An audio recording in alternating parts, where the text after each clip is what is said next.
کچھ مخالفین نہیں بھی ہیں، ویسے عام لوگ ہیں تو وہ بھی یہی تاثر دیتے ہیں، لیکن ایسا نہیں ہے کہ یہ بار بار ہم نے اس کی وضاحت کی ہے کہ اس میں 1 روپیہ بھی ایران کا شامل نہیں ہے، اور اس وجہ سے کہ ایک تو ہم نے ان سے مانگا نہیں اور لیا نہیں ہے، دوسرا انہوں نے دیا بھی نہیں ہمیں، دونوں طرف سے احتیاط برتی گئی ہے کہ نہ کریں یہ کام، اور ہم نے نہیں کیا، اور یہ فخریہ ہے ہمارے لیے، پوری قوم کے لیے، کہ یہ واحد ادارہ ہے جو خود انحصاری کی مثال ہے کہ اپنے ہاتھوں سے اپنے بل بوتے پر اور پاکستان کے مومنین کے تعاون سے بنا ہے۔ کچھ لوگوں کا یہ ماننا ہے کہ چونکہ زمین سے دوسری کائناتوں میں جانے کے لیے راستے موجود ہیں، ابھی بھی کچھ بند ہو گئے ہیں، کچھ کھلے ہیں، تو یہ جو برمودا ٹرائی اینگل کہ وہاں پہ حضرت امام مہدی قیام پذیر ہے، کیا اس میں کوئی حقیقت ہے؟ نہیں، یہ بالکل افسانہ ہے، اس میں کوئی حقیقت نہیں ہے۔ امام مہدی علیہ السلام شیعہ اعتقاد کے مطابق موجود ہیں، زندہ ہیں،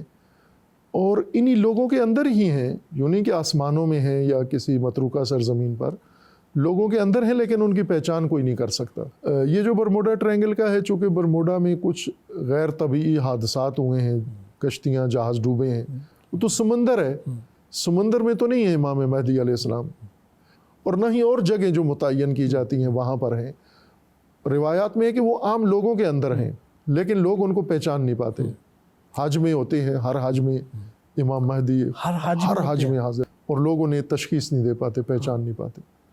جب ظہور ہوگا تو صرف یہ فرق پڑے گا کہ لوگ پہچان پائیں گے۔ اور کتنی عمر ہوگی اس وقت ان کی؟ عمر تو ظاہر ہے کہ ابھی اگر دیکھیں موجودہ لحاظ سے تو امام علیہ السلام کی عمر 1200 سال سے اوپر ہو چکی ہے لگ بھگ۔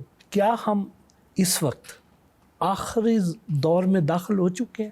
جو علامتیں رسول اللہ صلی اللہ علیہ وآلہ وسلم نے آخر زمان کی بتائی ہیں، جو اہل البیت نے اور خصوصاً امیر المومنین علی علیہ السلام نے جو علامات بتائی ہیں، اس کے مطابق تو یہ آخر الزمان ہے، جو کہ ایک ایک چیز پوری ہو چکی ہے، بلکہ میں یہ کہوں گا کہ ریپیٹ ہو رہی ہے۔ اور وہ جو کہتے ہیں کہ دریائے فرات میں سے سونے کا پہاڑ نکل آئے گا، وہ بھی تو ابھی کوئی علامت؟ زیادہ تر جو علامات بیان کی جاتی ہیں یہ مستند نہیں ہیں، یعنی ان کی روایتوں کی دلیل نہیں ہے زیادہ تر علامات کی، لیکن کچھ علامات مسلم ہیں، وہ اہل سنت کتابوں میں بھی ہیں، شیعہ میں بھی ہیں، وہ مسلم ہیں، لیکن یہ جو اس طرح کی روایات ہیں یہ ان کی سند نہیں ہے، مکمل نہیں ہے، موجود ہیں، کتابوں میں ذکر ہے، لیکن مستند نہیں اس کو کہہ سکتے ہیں ہم، یہ علامات ان میں سے نہیں۔ علامہ صاحب، یہ جو ایک عام تاثر ایک لے مین میں جو پایا جاتا ہے،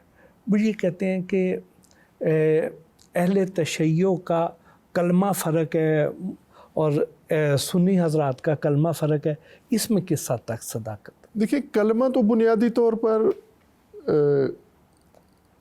کوئی قرآنی یا رسول اللہ کی طرف سے پیش کی گئی کوئی ایسی بنیاد نہیں ہے کہ یہ کلمہ ہے اور کلمہ پڑھ دیں، پہلا کلمہ، 6 کلمے، دوسرا کلمہ۔ یہ تو کلمہ کی اصطلاح بھی روایات سے یا قرآن سے نہیں لی گئی، اور علماء نے، فقہاء نے اس کو بعض دینی نصوص سے نکالا ہے، ایک عنوان نکالا ہے، اس کو کلمے کا عنوان دیا ہے، لا الہ الا اللہ محمد الرسول اللہ۔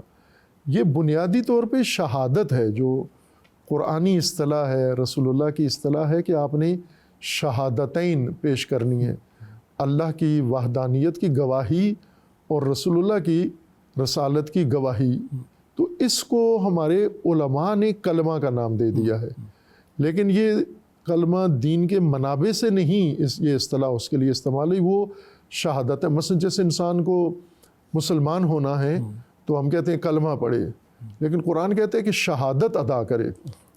شہادت کیا ہے؟ اشہد ان لا الہ الا اللہ و اشہد ان محمد رسول اللہ، یہ شہادت دے تو مسلمان ہوتا ہے، تو اسی کو ہم نے عنوان کلمہ کا دے دیا۔ تو کلمہ کوئی ایسی طے شدہ قرآنی بنیاد یا حدیث کی بنیاد نہیں ہے تاکہ ہم یہ ڈیسائیڈ کریں کہ کلمہ کتنا ہے، چھوٹا ہے، بڑا ہے۔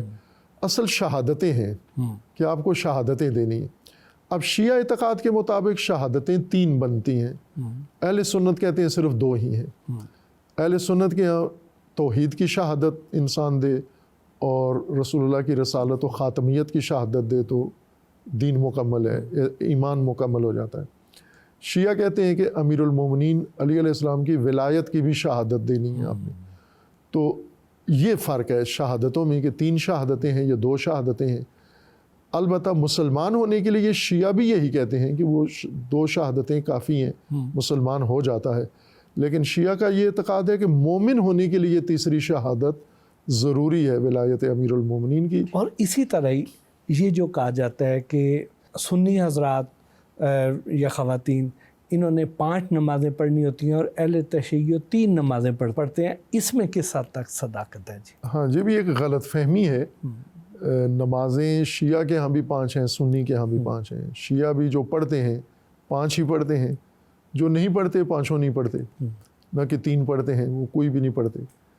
اہل سنت بھی اسی طرح، جو پڑھتے ہیں تو 5 ہی پڑھتے ہیں، جو نہیں پڑھتے کوئی بھی نہیں پڑھتے۔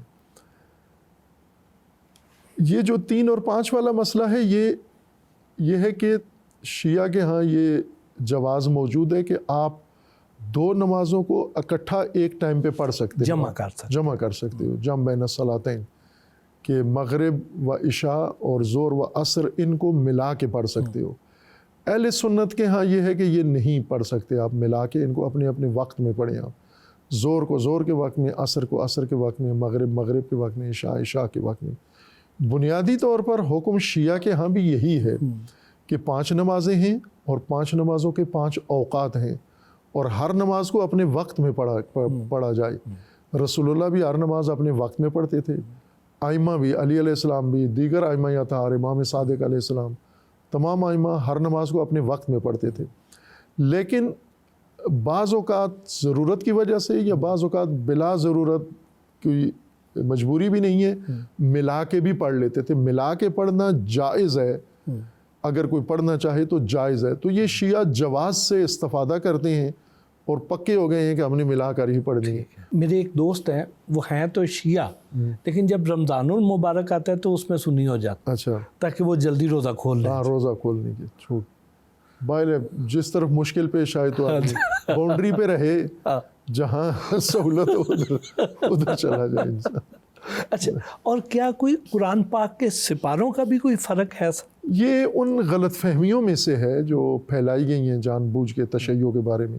فرقہ واریت کے ماحول میں یہ تاثر مفتیوں نے، مولویوں نے دیا ہے، اور یہ ایک زمانے تک تو اس کی گنجائش ہو سمجھ سکتے تھے، لیکن آج کے دور میں یہ باقیوں یہ باتیں، یہ تعجب ہوتا ہے مجھے، چونکہ آج میڈیا کا دور ہے، ڈیجیٹل دور ہے، ہر چیز ہر آدمی کے پاس ہے، میسر ہے، لیکن یہ پھر بھی اس غلط فہمیوں میں یا شبہات میں اٹکے رہتے ہیں کہ قرآن کریم جو اس وقت موجود ہے، جو اہل سنت جس کو سمجھتے ہیں قرآن، وہی قرآن شیعہ کا بھی ہے، اور اتنے ہی سپارے ہیں، اتنی ہی سپارے ہیں، 30 سپارے ہیں۔ اب شیعہ کا قرآن موجود ہے، ہر چیز نیٹ پر موجود ہے، شیعہ کے مدرسے ہیں، ادارے ہیں، وہاں نہیں جاتے، رجوع نہیں کرتے، بس جو بات ذہن میں بیٹھی ہوئی ہے اسی پہ پکے ہیں، ڈٹے ہوئے ہیں، اور یہ میں سمجھتا ہوں خوفناک قسم کی جہالت ہے یہ۔